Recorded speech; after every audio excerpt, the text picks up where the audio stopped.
सोच साहब आपके पास आते हुए, क्या भारत और पाकिस्तान के बीच के मैच को रद्द किया जाना चाहिए? पाकिस्तान के लिए एक बड़ा सबक होगा, क्योंकि उसको बताने की जरूरत है कि अगर आप इस तरह की हरकत करेंगे तो उसको कतई बर्दाश्त नहीं किया जाएगा और किसी भी मंच पर भारत पाकिस्तान के साथ नहीं आएगा। सुनिए, एक बात है, दुनिया की तारीख में यह है, आप तशद्दुद के साथ लड़िए, एक्सट्रीमिज्म के साथ लड़िए, यहाँ फौज है, पैरा फोर्सेस है, वो अपना काम करें, और यहाँ का जो शासन है, एडमिनिस्ट्रेशन, वो अपना काम करे। उनका काम है तशद्दुद को, आतंकवाद को या इस कत्ल गारत को रोकना, वो अपना काम करें। लेकिन दुनिया की तारीख से यही सबक है, तशद्दुद को तशद्दुद से फाइट नहीं किया जा सकता। अल्टीमेटली आपको पता है, दूसरी जंग अजीम के बाद आखिर में कि वार्ता से हुआ था, आइजनहावर, स्टालिन और इटली, ये चर्चिल, वो मिले और बातचीत, पहले तो 2.5 मिनट की बात हुई थी जब उन्होंने समझौता किया। आखिरकार बातचीत से मसले हल होते हैं, इसलिए तशद्दुद का मुकाबला कीजिए। आपको कोई रोक नहीं सकता है, जिसके हाथ में बंदूक है उसको लड़िए, मगर आपको अल्टीमेटली बातचीत की तरफ आना है। और गवर्नमेंट ऑफ इंडिया जो है, मोदी सरकार जो है, उन्होंने अभी तक चित्रा जी, आपका ये कहना है कि मैच रद्द नहीं होना चाहिए। आ रही हूँ, सुनिए, मैं आधा मिनट मैं ये कहता हूँ, यहाँ मेन स्ट्रीम है, सारी जमातें मेन स्ट्रीम की बात करना चाहते हैं। अभी तक मोदी जी ने मेन स्ट्रीम से बात नहीं की है। और दिल्ली में जो मीटिंग बुलाई, वो एक तरह से कश्मीर के लीडरों ने दीवार की तरफ बोला। 5-5 मिनट मिले और अब उन्होंने अपनी राय दे दी। कोई डिस्कशन नहीं हुआ, कोई डायलॉग नहीं हुआ, कोई सवाल नहीं था जिसका मोदी जी जवाब देते। वो कॉन्फ्रेंस मेरे अंदाजे से फेल हो गई। कश्मीर पर डायलॉग होना चाहिए। ठीक है, मैं समझ गई। बार-बार आप बातचीत के जरिए इसके समाधान की बात करें, लेकिन सुधांशु जी, ये तो होम ग्राउंड टेररिस्ट की बात हो रही है ना। पाकिस्तान की ओर से तो आप लोगों की ओर से खुद ही दावा किया गया था कि उस पर लगाम कस गई है, सीज फायर है। उसके बाद अब वहां से आतंकवादी, चूंकि लगातार भारत सरकार की ओर से उनको मारा गया, तो वहां से कम, ये तो होम ग्राउंड किलिंग की बात हो रही है ना, कि किस तरह से वहां के आतंकवादी ही निकल कर आ रहे हैं और अचानक से मारने के बाद वो छिप जा रहे हैं। क्योंकि बीते कुछ दिनों में 10 आतंकवादी मारे गए हैं, अगर हम हाल की बात करें तो भारत पाकिस्तान मैच रद्द कर देने से इन पर क्या असर पड़ेगा? ये तो वहीं के हैं, जैसा कि कहा जा रहा है। देखिए, इसीलिए मैं कह रहा हूं कि अब ये लोग उस एक्सटेंट पर आ गए हैं जो इनका आखिरी हथियार है। परंतु निश्चित रूप से सरकार ने इनको ऊपर से लेकर नीचे तक जिस स्तर तक नियंत्रण किया है, यहां भी पूरा नियंत्रण होगा। मगर सोच साहब की बात से मैं थोड़ा विरोध रखते हुए कहना चाहूंगा, बिल्कुल सही बात है कि बातचीत से ही कोई रास्ता निकलना चाहिए। पर यह बताइए, आपने अभी स्टालिन और उनके जमाने का जिक्र कर दिया। जनाब, जब ये देश आजाद हुआ था 564 रियासतें थी, सारे के सारे मामले सॉल्व हो गए। हैदराबाद भी सॉल्व हो गया, जूनागढ़ भी सॉल्व हो गया, गोवा तक सॉल्व हो गया। एक कश्मीरी क्यों अटक गया? इसलिए कि यहां नेहरू जी ने हस्तक्षेप किया कि बातचीत ही होगी, बाकी कुछ नहीं होगा। बाकी जगहों पे बातचीत भी हुई, जब बातचीत नहीं हुई तो एक्शन भी हो गया। मगर यहां बातचीत ही करते रहे और बातचीत से आज तक मामले को लगा रहा। जहां तक मैच की बात है, तो चित्रा जी, एक चीज मुझे और याद आती है मैच के संदर्भ में। सरकार इस विषय पे जनता की भावना के अनुरूप निर्णय लेगी और बीसीसीआई यद्यपि एक स्वायत्त संस्था, पर सरकार उसको उसके अनुसार निर्देश देगी। पर याद करिए, अभी अभय दुबे जी बोल रहे थे, ये कश्मीर में आतंकवाद की शुरुआत 90 से नहीं हुई। मुझे याद है 1983 में भारत और वेस्ट इंडीज का एक मैच हुआ था श्रीनगर में, वनडे मैच।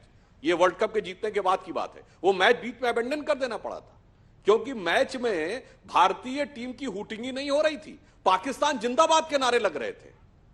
तो ये बताइए, भारत और वेस्ट इंडीज के मैच में पाकिस्तान जिंदाबाद के नारे लगने लगे। क्या उस समय हम नहीं समझ पा रहे थे कि क्या हो रहा है? और अभी जो सुशील पंडित जी ने बताया, 2008 में किसकी सरकार थी अभय दुबे जी? प्रदेश में भी और केंद्र में भी, जब उन लोगों को बहाल किया। और मैंने जब क्रिकेट मैच की बात बताई तो 83 में किसकी सरकार थी? तो आंखों देखे हुए आप बढ़ने दीजिए और फिर आप कहिए कि हम बातचीत करते रह रहे हैं, और बातचीत की बजाय वो आग फैलती चली जाए। और उसके बाद जब आज ये स्थिति आ गई और हमने एक सख्त कदम उठाया और जो हालात में बदलाव आया है अंतर्राष्ट्रीय स्तर से लेकर सुरक्षा के स्तर से लेकर डेवलपमेंट के स्तर तक, वो 2019 के बाद आया है। और अब यह आम लोगों के ऊपर भी जो हमले शुरू हुए हैं, सरकार इसका भी प्रभावी उत्तर आपको आने वाले दिनों में अवैध दुबे जी, मैं आपके पास आऊंगी सुधांशु जी, लेकिन जो बातें कही गई है सुशील पंडित की ओर से उसका भी तो जवाब दीजिए। उन्होंने कहा कि कागज पर दस्तखत कर देने मात्र से कुछ नहीं होता है, क्या बदला? अगर मौजूदा स्थिति इस तरह की है कि वहां पर बड़ी तादाद में लोगों को पलायन करना पड़ रहा है, तो फिर आप लोग भी तो कमजोर साबित हुए फिर। नहीं, जो सुशील जी ने बात कही, मैं उनकी भावना का पूरा सम्मान करता हूं। यह ठीक है कि जो डेवलपमेंट की रफ्तार हम लोग सोचे थे कि कर लेंगे, कोविड की वजह से वो रफ्तार नहीं हुई, परंतु यह भी यथार्थ है कि उससे पहले 2019 अगस्त से पहले के 13 महीनों में 443 घटनाएं हुई थी आतंकवाद की, उसके बाद 206 हुई और जो पत्थरबाजी की घटनाएं थी वो ऑलमोस्ट बंद हो गई। अगर आप ये देखें तो आप वो जुमे की नमाज के बाद मस्जिदों से निकलता हुआ हुजूम किसी को भी मार दे, इंस्पेक्टर अयूब पंडित वगैरह की तरह, अब वो नजारे नजर नहीं आते। अब आईएसआईएस और पाकिस्तान के झंडे दिखना बंद हो गए, वो नारे लगना बंद हो गए। तो एक बदलाव आया है, मगर अफसोस एक और बात है, ये सिर्फ एडमिनिस्ट्रेटिव पॉलिटिकल मामला नहीं है, ये एक मॉरल मामला भी है। जब तक भारत के अंदर के राजनीतिक दल इस ढंग का आचरण करते रहेंगे कि आतंकवादियों को लगेगा कि उनको आइडियोलॉजिकल कवर मिलता है, तब तक उनके हौसले बुलंद रहेंगे। जो आपने कहा ना कि वो घटना करके आम आदमियों के बीच में, यही एक अफसोस है कि दुनिया में आतंकवाद से लड़ता हुआ कोई दूसरा देश नहीं है जहां राजनीतिक दलों में आतंकवाद को लेकर मतभेद हो। और यहां अभय दुबे जी की पार्टी, एक लाइन और कह दूं, यहां तो मजेदार बात यह है कि अफजल को फांसी भी यही देते हैं और अफजल के समर्थन में बयान भी इन्हीं के नेता देते हैं। उसी सरकार के केंद्रीय मंत्री शशि थरूर और मणिशंकर अय्यर बयान देते, फिर कहते फांसी भी हमने दी। तो इस ढंग की जो राजनीति है उसने भी ऐसे लोगों का मनोबल बढ़ाया है और वो मनोबल भी हम ही तोड़कर दिखाएंगे। आतंकवाद पर दोहरा चरित्र क्या सामने आता है? दुबे जी, सवाल का जवाब दीजिए। सुशील जी, मैं फौरन के बाद आपके पास आऊंगी, क्योंकि 25,000 करोड़ के प्रपोजल आ चुके हैं। एक सेकेंड सर, जो जानकारी मनोज सिन्हा के ऑफिस से हमारे पास आई है, 25,000 करोड़ के प्रपोजल आ चुके हैं। ये वो हैं जो डीपीआर जमा कर चुके हैं, इंडस्ट्री फीस भी जमा की गई है। इसके अलावा आपको बताते चले, बीते 3 महीनों में 34 लाख से ज्यादा जो टूरिस्ट हैं वो जम्मू कश्मीर पहुंचे। तो ये सारी चीजें रास नहीं आ रही हैं आतंकवादियों को। और आतंकवाद जैसे मुद्दे पर क्या घर के भीतर इस तरह की पॉलिटिक्स होनी चाहिए? अभय दुबे जी, देखिए चित्रा जी, विडंबना यह है कि प्रधानमंत्री जी ने आंखें बंद कर रखी इन सारी परिस्थितियों से।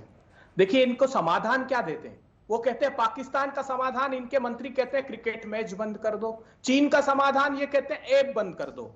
एक नया खुलासा करता हूं, बीते 9 महीने में आजाद भारत के इतिहास का सबसे ज्यादा इंपोर्ट चाइना से हुआ है। सुधांशु त्रिवेदी जी, अभी जो रिपोर्ट आई है, और जो आप कह रहे हैं चित्रा जी, वो तो सरकार नहीं कह रही। सरकार कह रही कि उन निवेशों के लिए सिर्फ 2 ही लोगों को इन 2 सालों में 3 सालों में जमीन दी गई है। मुझे बताइए, 23 मार्च को देश के प्रधानमंत्री जी पाकिस्तान की स्थापना दिवस पर बधाई और शुभकामना देते हैं। क्या था 23 मार्च?